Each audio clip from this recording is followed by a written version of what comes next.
चलिए, तो हम देख रहे थे रैशनल नंबर्स के बारे में। तो रैशनल नंबर्स ऐसे नंबर्स होते हैं जिनको हम p बाई क्यू के फॉर्म में लिख सकते हैं। ये जो, और q जीरो नहीं होना चाहिए, मतलब डिनोमिनेटर में जीरो नहीं होना चाहिए, ठीक है। और ये जो p और q हम लेते हैं ये हमारे इंटीजर्स होते हैं, है ना। मतलब ये नेगेटिव नंबर्स भी हो सकते हैं, पॉजिटिव नंबर्स भी हो सकते हैं। तो मतलब ये जो p बाई क्यू है ये आपका इंटीजर्स है, ये हमने पढ़ लिया था। और रैशनल नंबर की क्या प्रॉपर्टी होती है कि रैशनल नंबर का जब हम डेसिमल एक्सपेंशन करते हैं, जब हम क्या करते हैं रैशनल नंबर का, जब हम किसी फ्रैक्शन का डेसिमल एक्सपेंशन करते हैं, जैसे मैंने लिखा 2/5, जब मैं 2 को 5 से डिवाइड करूंगी तो यहाँ पर 0 पॉइंट लगा के यहाँ 0 आएगा, 5 4 जा 20। तो यहाँ पर क्या हुआ कि कंप्लीटली डिवाइड हो गया, ठीक है। तो इससे क्या हुआ, ये लास्ट में डिवाइड होके मुझे 0 मिल गया। तो जब कंप्लीटली डिवाइड हो जाता है और 0 मिल जाता है तो हम कहते हैं कि वो टर्मिनेटिंग है, टर्मिनेटिंग, ठीक है। तो 2/5 न्यूमरेटर को डिनोमिनेटर से डिवाइड कर रहे हैं और अगर वो कंप्लीटली डिवाइड हो जा रहे हैं तो इसका मतलब है वो टर्मिनेटिंग है, ठीक है। तो डेसिमल एक्सपेंशन या तो टर्मिनेटिंग को मिलना चाहिए, और दूसरा होता है कि अगर वो टर्मिनेटिंग नहीं है, मतलब नॉन टर्मिनेटिंग है, तो नॉन टर्मिनेटिंग के साथ साथ वो क्या होना चाहिए, रिपीटिंग होना चाहिए। अगर किसी नंबर का डेसिमल एक्सपेंशन टर्मिनेटिंग मिल रहा है तो वो रैशनल नंबर कहलाएगा, और अगर नॉन टर्मिनेटिंग है बट रिपीटिंग है, नॉन टर्मिनेटिंग है बट रिपीटिंग है, तो भी वो क्या कहलाएगा, आपका रैशनल नंबर कहलाएगा, ठीक है। अब एक एग्जांपल देख लेते हैं जिसमें नॉन टर्मिनेटिंग होगा। जैसे हम ले लेते हैं, चल रही है, चलिए। तो अगर किसी नंबर का डेसिमल एक्सपेंशन करते हैं हम, और डेसिमल एक्सपेंशन अगर टर्मिनेटिंग मिलता है तो वो नंबर रैशनल नंबर कहलाएगा, और अगर डेसिमल एक्सपेंशन नॉन टर्मिनेटिंग है बट रिपीटिंग है तो भी वो क्या कहलाएगा, आपका रैशनल नंबर। अब टर्मिनेटिंग तो मैंने बता दिया, जब आप 2 को 5 से डिवाइड करोगे तो डिवाइड करने के बाद आपको 0.4 मिलेगा और रिमाइंडर हो जाएगा 0, है ना, रिमाइंडर मिल जाएगा 0। अगर आपको 0 रिमाइंडर मिल रहा है तो इसका मतलब वो टर्मिनेटिंग है। अगर आपको 0 रिमाइंडर नहीं मिल रहा है और वो बार बार डिवाइड होते जा रहा है और आपको 0 रिमाइंडर नहीं मिल रहा है, मतलब वो नॉन टर्मिनेटिंग है, ठीक है। तो अगर किसी नंबर का डेसिमल एक्सपेंशन अगर टर्मिनेटिंग हुआ तो वो रैशनल नंबर कहलाएगा।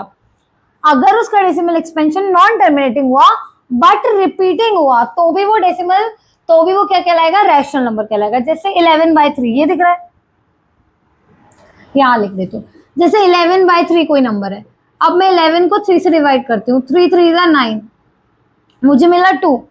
अब मैंने यहाँ पे डेसिमल लगाया, यहाँ पे लिखा 0, 3 6 18, फिर मुझे मिला 2, फिर मैंने 0 लगाया, फिर 3 6 18, फिर 2, फिर 0, फिर 3 6 18, फिर 2। अब ये ऐसे डिवाइड होते जाएगा फर्दर, पर मुझे रिमाइंडर 0 नहीं मिलेगा, है ना।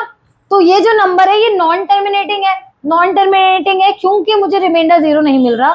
और दूसरा, इसमें देखेंगे आप तो बार बार 6 रिपीट हो रहा है, ऐसे बार बार 6 रिपीट हो रहा है, इसका मतलब ये नॉन टर्मिनेटिंग के साथ साथ रिपीटिंग नंबर दे रहा है ना। तो 11/3 क्या हुआ आपका, रैशनल। ये नॉन रिपीटिंग तक दिख रहा है, तो 11/3 जो हुआ आपका ये क्या हुआ, रैशनल नंबर हुआ, क्योंकि इसका डेसिमल एक्सपेंशन आपको नॉन टर्मिनेटिंग रिपीटिंग मिलेगा, ठीक है। तो ये आपको समझ में आया। अब हम इररेशनल नंबर्स देखते हैं। 5√2√3 ऐसे सारे नंबर आपके इररेशनल नंबर होते हैं। दूसरी क्या प्रॉपर्टी होती है इररेशनल नंबर की, कि जो इररेशनल नंबर होते हैं वो नॉन टर्मिनेटिंग के साथ साथ नॉन रिपीटिंग होते हैं। नॉन टर्मिनेटिंग और नॉन रिपीटिंग होंगे, मतलब वो डिवाइड होके आपको 0 भी नहीं देंगे, और उसमें जो उसका क्वोशंट में आपको कुछ भी रिपीट होता नहीं मिलेगा। जैसे अगर आप कोई एग्जांपल ले लो, 22/7, ठीक है। अगर हमें कहाँ तक दिख रहा है, ये लाइन तक बस दिख रहा है, यहाँ दिख रहा है। अगर मैं कोई नंबर लेती हूँ 22/7, तो अगर मैं 22 यहाँ तक,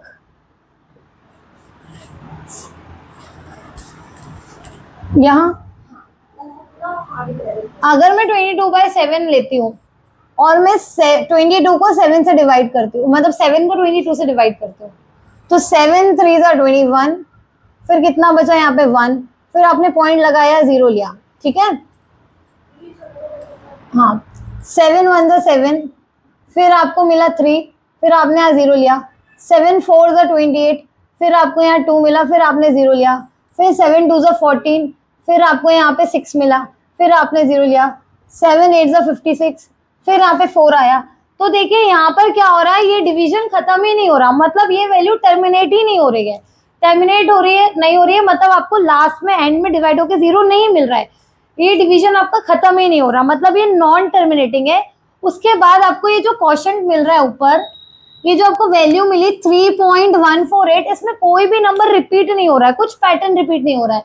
तो ऐसे नंबर जिसका डेसिमल एक्सपेंशन नॉन टर्मिनेटिंग और उसके साथ साथ नॉन रिपीटिंग होगा, उन्हें उन नंबर्स को उसको हम बोलेंगे, ऐसे नंबर्स होते हैं हमारे इररेशनल नंबर्स। क्या होते हैं हमारे ऐसे नंबर्स होते हैं इररेशनल नंबर्स। तो ये जो हमने 22/7 देखा, ये आपका इररेशनल नंबर है, ठीक है। तो मैंने आपको सारे नंबर्स बता दिए, अब जितने भी नंबर्स हमने पढ़े, natural number, whole number, integer, rational और इररेशनल, इन सारे नंबर्स का कलेक्शन ही होता है हमारा रियल नंबर्स, ठीक है। अगर रूट के अंदर नेगेटिव इंटीजर होते हैं, जैसे रूट √-5, √-7, √-3, तो ऐसे जितने भी नंबर जिसके अंदर रूट के अंदर नेगेटिव नंबर्स होते हैं या नेगेटिव इंटीजर्स होते हैं, ऐसे सारे नंबर्स जो होते हैं ये होते हैं हमारे इमेजिनरी नंबर्स, ये रियल नंबर्स में नहीं आते, ये हैं आपके इमेजिनरी नंबर्स, ठीक है। अगर रूट के अंदर नेगेटिव नंबर्स हैं तो वो आपके होते हैं इमेजिनरी नंबर, ये आपके रियल नंबर्स नहीं है। इनके बारे में हम 11th क्लास में पढ़ेंगे, अभी हमें इनका कोई यूज नहीं है, बस मैंने आपको बताया कि ये नंबर्स आपके रियल नंबर नहीं होते, बाकी जितने नंबर्स हमने पढ़े वो सारे रियल नंबर। टाइप के नंबर्स और पढ़ लेते हैं, एक होते हैं प्राइम नंबर्स और एक होते हैं कंपोजिट नंबर्स। प्राइम नंबर्स कौन से नंबर होते हैं? ऐसे नंबर्स जो सिर्फ खुद से डिवाइड होते हैं, ठीक है, या जो सिर्फ खुद के टेबल पे आते हैं, जिनका फैक्टर 1 और नंबर इटसेल्फ होता है, उसे हम प्राइम फैक्टर कहते हैं। जैसे 2 सिर्फ 2 की टेबल पे आता है और 1 की टेबल में आता है। 3 5 7 ये सारे नंबर्स अपनी खुद की टेबल्स में आते हैं और 1 की टेबल में आते हैं, तो ये हो गए आपके प्राइम नंबर्स। कंपोजिट नंबर्स क्या होते हैं? ऐसे नंबर्स जिनके 2 से ज्यादा फैक्टर्स होते हैं, उनको हम कंपोजिट नंबर कहते हैं। 2 फैक्टर तो सबके होते हैं, ठीक है, 1 और नंबर इटसेल्फ, ये फैक्टर्स 2 फैक्टर्स सबके होते हैं। जैसे 2 1 की टेबल में भी आएगा, 2 की टेबल में भी आएगा, तो 2 फैक्टर हो गए। ऐसे 3 1 की टेबल में भी आएगा, 3 खुद की टेबल में भी आएगा, तो उसके भी 2 फैक्टर्स हो गए। तो ऐसे सारे नंबर्स के 2 फैक्टर तो होते ही होते हैं। तो ऐसे नंबर्स जिनके 2 से ज्यादा फैक्टर्स होंगे उनको हम कंपोजिट नंबर कहेंगे। जैसे 6, अब 6 1 की टेबल में तो आएगा ही आएगा, नंबर इटसेल्फ तो होता ही होता है फैक्टर, तो 1 और 6 तो ऑलरेडी 6 का फैक्टर है। और अदर देन इसके अलावा कौन से फैक्टर्स हैं?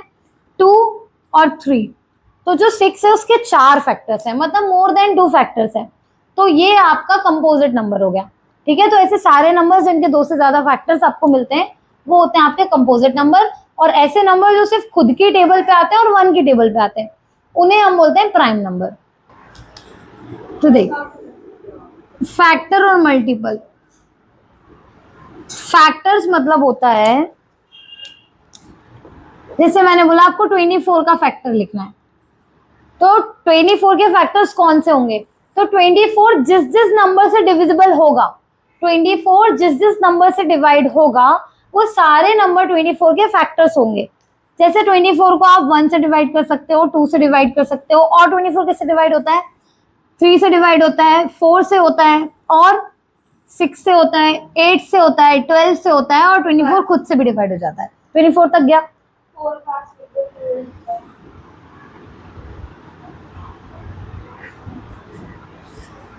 ठीक है, तो ये सारे नंबर्स 24 को डिवाइड करेंगे, या 24 इन सारे नंबर से डिविजिबल है, तो 24 जिस जिस नंबर से डिविजिबल है वो सारे नंबर्स क्या होंगे? 24 के फैक्टर्स कहलाएंगे। अब मल्टीपल क्या होता है? तो मैंने आपको बोला 12 के मल्टीपल लिखो, तो 12 के मल्टीपल मतलब 12 के टेबल में आने वाले सारे नंबर्स, ठीक है, 12 के टेबल में आने वाले सारे नंबर्स जो होते हैं वो 12 के मल्टीपल होते हैं। जैसे 12, 24, 36, 48, 60, 72, ऐसे सारे नंबर्स जो होंगे 12 के टेबल में आने वाले जितने भी नंबर्स होंगे वो सारे 12 के मल्टीपल्स कहलाएंगे। तो आप फैक्टर और मल्टीपल समझ गए।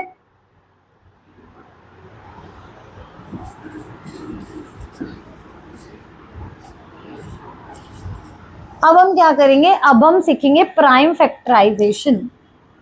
प्राइम फैक्टराइजेशन, किसी भी नंबर का प्राइम फैक्टराइजेशन कैसे करते हैं। जैसे आपको कोई नंबर दिया है, मान लीजिए 24 दिया है, 24 का प्राइम फैक्टराइजेशन करना है, तो 24 सबसे पहले हम छोटे से छोटा नंबर लेते हैं। 24 किससे डिवाइड हो जाएगा, 24 2 से डिवाइड हो जाएगा, तो हम 2 से करते हैं। 2 1s are 2, 2 1s are 2, 2 2s are 4, 2 1s are 2, 2 2s are 4। ये क्या एक स्टेप। अगला 12 2 के टेबल में कितनी बार में जाएगा, 2 6s are 12, फिर 2 2 3s are 6, फिर 3 1s are 3। ठीक है, तो ये हमने किया प्राइम फैक्टराइजेशन। प्राइम फैक्टराइजेशन कब तक करना है, जब तक क्लास में आपको 1 ना मिल जाए। तो आपने क्या किया, 2 1s are 2, 2 2s are 4, 2 6s are 12, 2 3s are 6। अब यहाँ पर 3 आ गया तो 3 2 से डिवाइड होगा नहीं, 3 1s are 3। तो ये जो हमने लिखे ये आ गए आपके प्राइम फैक्टर्स। ठीक है, ये जो मैंने किया, ये किया मैंने प्राइम फैक्टराइजेशन। ठीक है, इसका मतलब क्या है, ये जो 24 के मुझे क्या क्या फैक्टर्स मिले, 2 इंटू 2 इंटू 2 इंटू 3। अब अगर मुझे इसको एक्सपोनेंट की पावर के फॉर्म में लिखना है तो मैं इसको कैसे लिख सकती हूँ, 2 कितनी बार है, 2 3 बार है, तो मैं इसको 2 की पावर 3 लिख सकती हूँ, और 3 एक बार है तो मैं इसको ऐसे लिख सकती हूँ। तो ये इसके लिखने का तरीका हुआ। ये हुआ प्राइम फैक्टराइजेशन। ये जो आपको फैक्टर्स मिले इसको आपने यहाँ पर लिख दिया, फिर 2 3 बार है तो 2 की पावर 3 इंटू 3। ये हो गया आपका प्राइम फैक्टराइजेशन मैथड। HCF और LCM, किसी नंबर का HCF और LCM कैसे निकाला जाता है। तो HCF होता क्या है, HCF होता है हाईएस्ट कॉमन फैक्टर। ठीक है, HCF क्या होता है, हाईएस्ट कॉमन फैक्टर, और LCM होता है lowest common multiple. Lowest common multiple, मैंने अभी आपको फैक्टर और मल्टीपल समझाया था, फैक्टर्स क्या होते हैं, मल्टीपल्स क्या होते हैं। तो HCF होता है हाईएस्ट कॉमन फैक्टर और LCM होता है लोएस्ट कॉमन मल्टीपल। तो जब भी हम किसी नंबर का HCF निकालते हैं तो हमें क्या लेना पड़ता है, सबसे छोटी पावर लेनी होती है, छोटी पावर लेते हैं। HCF के केस में हम छोटी पावर लेते हैं और LCM के केस में हम बड़ी पावर लेते हैं, बड़ी पावर। जैसे कि मान लीजिए 24 और 36 का आपको LCM निकालना है, HCF और LCM दोनों निकालना है, 24 का और 36 का। तो आपने यहाँ पे प्राइम फैक्टराइजेशन किया, 2 12 2 6 2 3 3 1, यहाँ तक दिख रहा है ना। अब 36, 2 1 8 2 9 3 3 3 1, ये दिख रहा है कि नहीं मार्कर। ये हमने किया दोनों का प्राइम फैक्टराइजेशन। अब मैं यहाँ पर उनको लिखती हूँ। 24 को मैं क्या लिख सकती हूँ, 2 इंटू 2 इंटू 2 इंटू 3, और वहाँ पर मेरे पास है 36। 36 को मैं क्या लिख सकती हूँ, 2 इंटू 2 इंटू 3 इंटू 3। अब मैं इसको और क्या लिख सकती हूँ, उसको मैं 2 की पावर, अब देखो 24 हुआ मेरा 2 इंटू 2 इंटू 2 इंटू 3, मतलब मैं इसको लिख सकती हूँ 2 की पावर 3 मल्टीप्लाई 3 की पावर 1, ऐसे लिख सकती हूँ। इसके बाद आपके पास है 36। 36 के प्राइम फैक्टर्स क्या है, 2 इंटू 2 इंटू 3 इंटू 3, मतलब मैं इसको लिख सकती हूँ 2 की पावर 2 और 3 की पावर 2। ठीक है, क्या लिखा मैंने, इसको 24 को मैंने लिखा 2 की पावर 3 और 3 की पावर 1, और 36 क्योंकि 2 2 टाइम्स था तो 2 की पावर 2 लिख दिया, और 3 भी 2 बार था तो उसको 3 की पावर 2 लिख दिया। अब हमने अभी देखा HCF में लिखना है आपको छोटी पावर लेना है और LCM में आपको बड़ी पावर लेना है, ठीक है। अब देखिए आपको लेना है हाईएस्ट कॉमन फैक्टर, सबसे बड़ा कॉमन फैक्टर लेना है और उसकी छोटी पावर लेनी है, ठीक है। यहाँ पर आपको छोटा पावर लेना है। तो यहाँ देखिए पहले बात तो आपको देखना है कॉमन है कि नहीं। तो इसके पास भी 2 है, इसके पास भी 2 है, इसके पास भी 3 है, इसके पास भी 3 है, ठीक है। तो जब दोनों में 2 और 3 दोनों कॉमन है और इसमें हमें क्या लेना पड़ता है, छोटी पावर लेनी होती है। तो यहाँ पर 2 की पावर 3 और 2 की पावर 2 में सबसे छोटी पावर क्या है, 2 की पावर 2। तो यहाँ से हमने 2 की पावर 2 लिया और यहाँ पर अगर आप देखो तो इसकी पावर 3 की पावर 1 है और इसकी 3 की पावर 2। तो इन दोनों में छोटी पावर क्या है, 3 की पावर 1। तो हमने कॉमन ले लिया 3 की पावर 1। तो इसका HCF कितना आएगा, 2 की पावर 2 का मतलब 4 इंटू 3 12। तो आपका HCF आ गया 12। इसके नीचे दिख रहा है, यहाँ तक दिख रहा है। तो ये था आपका HCF। अब हम LCM देखते हैं, ठीक है। LCM क्या होता है, LCM लोएस्ट कॉमन मल्टीपल होता है, लोएस्ट कॉमन मल्टीपल। यहाँ पर हमें क्या लेना है, बड़ी पावर लेना है और सबकी बड़ी पावर लेनी है, ठीक है। तो जैसे इसमें देखो आपको 2 की पावर 3 है, 2 की पावर 2 है, 3 की पावर 1 है, 3 की पावर 2 है। LCM में हमें बड़ी पावर लेनी होती है। तो हमारी बड़ी पावर कौन सी है, 2 में बड़ी पावर है 2 की पावर 3 और 3 वाले में बड़ी पावर है 3 की पावर 2। तो यहाँ हमारा LCM आ जाएगा 2 इंटू 2 इंटू 2 इंटू 3 इंटू 3। 2 2 ज़ा 4, 4 2 ज़ा 8, 8 3 ज़ा 24 और 24 3 ज़ा 4 3 ज़ा 12, 3 2 ज़ा 6, 72। तो आपका LCM कितना आ जाएगा, 72। तो ये था आपका HCF और LCM, ठीक है।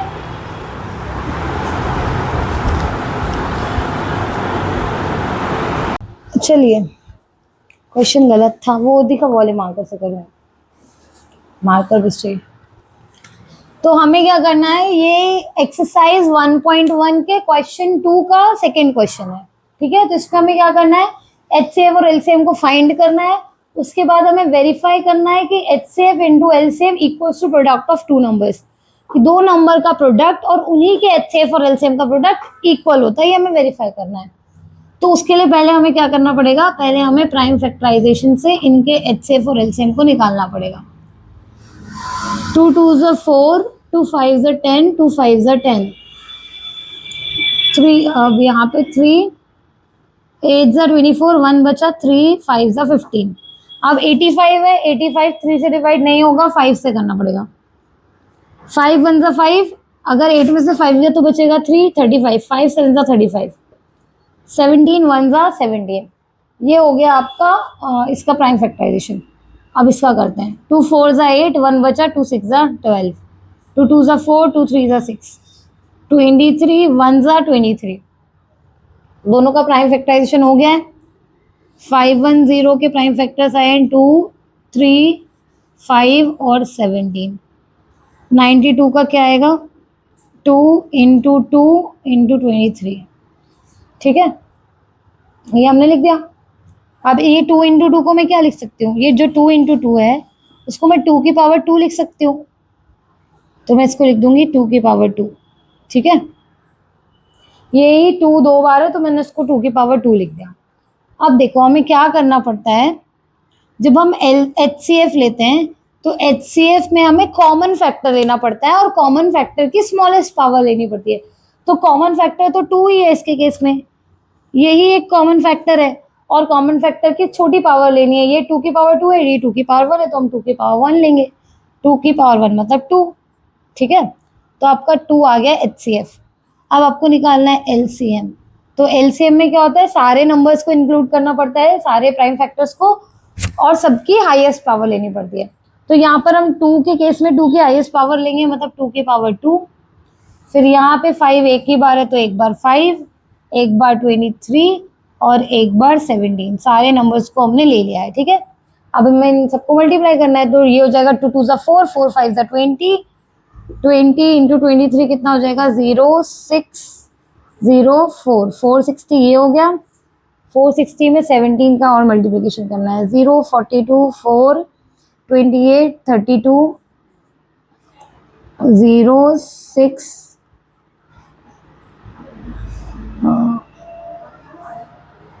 4 4 7 8 2 0।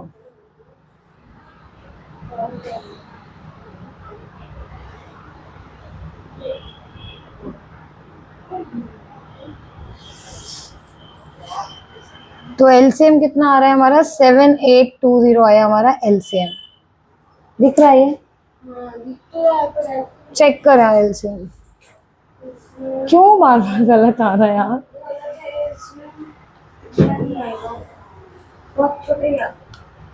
हाँ, बंद कर दो वीडियो। 510 के प्राइम फैक्टर्स है 2 इंटू 3 इंटू 5 इंटू 17 और 92 के फैक्टर्स हुए हमारे 2 इंटू 2 इंटू 23। ठीक है, अब हम जब HCF निकालते हैं तो HCF में हमें क्या लेना पड़ता है? कॉमन फैक्टर की स्मॉलेस्ट पावर। तो यहाँ पे कॉमन फैक्टर तो सिर्फ 2 है, और तो यहाँ पर HCF कितना आ गया हमारा? 2। अब एलसीएम में हमें क्या करना पड़ता है? सारे नंबर्स के जितने भी ये फैक्टर्स आए हैं इन सब की हाईएस्ट पावर लेनी पड़ती है। तो यहाँ पर इसको मैं क्या लिख सकती हूँ? कौन आ रहा है? चलो, तो एलसीएम में क्या और लेना पड़ता है हमें? क्या लेना पड़ता है? सारे नंबर की हाईएस्ट पावर। चलिए, तो हमारे पास यहाँ पे 2 की हाईएस्ट पावर 2 है, तो हम यहाँ पे 2 की पावर 2 लेंगे, फिर हम एक बार 3 लेंगे, फिर दूसरा नंबर है 5, फिर 17, फिर 23। तो इसका कितना? 60 2 3 4 60। तो एलसीएम आ गया आपका 2 3 4 60। एचसीएफ और एलसीएम आ चुका है। अब हम क्या करेंगे? वेरीफाई करेंगे। तो करना है, वेरीफाई करना है HCF into LCM equals to product of two numbers. तो हमारा एचसीएफ कितना है? 2 है, और एलसीएम कितना है हमारा? 2 3 4 6 0। और हमारे दो नंबर्स है 510 और 92। अब जल्दी जल्दी हम इनका मल्टीप्लिकेशन करते हैं। 0 2 10। तो आप क्या करोगे? यहाँ पे आपने HCF लिखा 2, एलसीएम आया